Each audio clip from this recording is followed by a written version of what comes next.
Então, Agora, Karina, sabe que eu sempre fico pensando nas pessoas que questionam um pouco a quantidade de suplementos e de coisas que existem, né? Então as pessoas falam, puxa vida, mas se eu comer direitinho, se eu fizer ali aquele prato colorido, e colocar os tipos alimentares, né? Contemplar tudo isso na minha alimentação, se eu for ali minimamente equilibrado, né? Deixar que né? Não deixar o estresse me consumir, dormir direito, praticar atividade física, não fumar, não beber, que são coisas que são hábitos que a gente sabe que não são legais, né?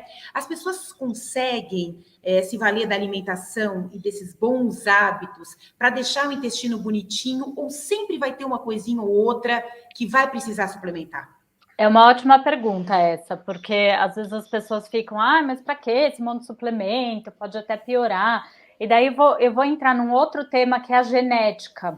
Então, além da nossa microbiota, a gente tem toda a nossa parte genética. E a gente tem uma questão que chama a epigenética, que é a influência do nosso ambiente na nossa genética. Então, a gente consegue também ativar ou desligar alguns genes ali com a nossa alimentação.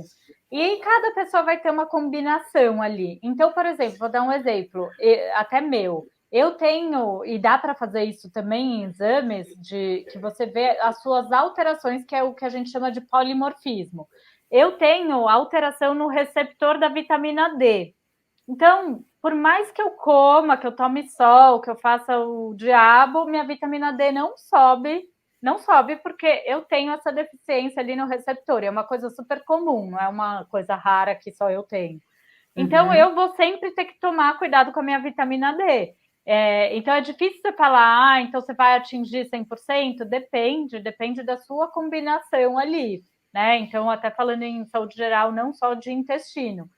Isso a gente pode ter para B12, é muito comum, eu pego muito praticante de atividade física com a B12 lá no pé, e daí, por mais que coma carne vermelha, não sobe. Então, isso pode ser alguma alteração tanto de intestino como da sua genética. E daí, para essas pessoas, a gente tem que suplementar. O que acontece se não suplementar? Você vai acabar gerando gatilhos para alguma doença e depois ainda ter que ganhar um remédio. Então, eu gosto muito da suplementação com essa visão preventiva, né? E daí, para as questões intestinais, porque é muito difícil a gente ter uma situação 100%, né? Ali, sem abalar, né? Porque a gente vai ter estresse, a gente vai envelhecendo, a gente vai tendo todos os desafios, né? Cada hora um momento. Então, também nem sempre um suplemento para o intestino ele vai te acompanhar o resto da vida. A gente pode utilizar aquele suplemento para aquela situação mais específica, né? E depois a gente tirar, depois entrar depois de um tempo com outro. Eu sou muito a favor dos suplementos para equilibrar. Algumas coisas são bem difíceis da gente atingir com uma alimentação perfeita, mesmo sendo uma alimentação perfeita. E daí a gente vai entrar bem na individualidade, porque cada um vai ter uma alimentação, uma atividade, um nível de estresse, uma genética e uma microbiota. Então, eu sou a favor, eu uso bastante coisa.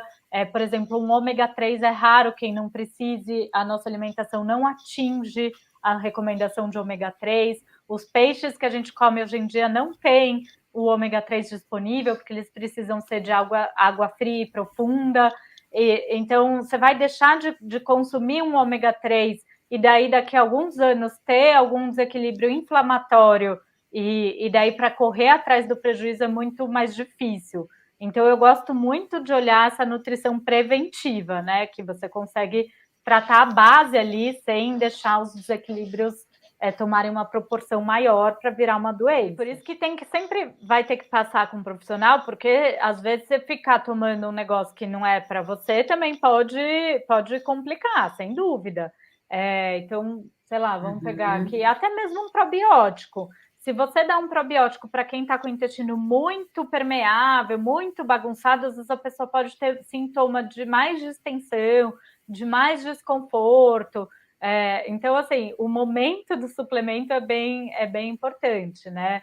E qual é a maneira? A gente tem muito suplemento no mercado. Então, são bem individuais as suplementações. E fora as suplementações que eu adoro, que a gente chama de nootrópicos. Não sei se você já ouviu falar sobre os nootrópicos, Já mas ouvi eles falar. são Mas vamos lá. suplementos que vão ajudar na sua parte ali cognitiva, de atenção, de foco, de performance mental. Então a gente pode usar, seja fitoterápico ou seja algum aminoácido, a gente pode usar. Então eu tenho que estou numa fase de muito estudo ou de ter que dar uma aula, então a gente pode usar também isso pontualmente para alguma situação que eu acho bem interessante também.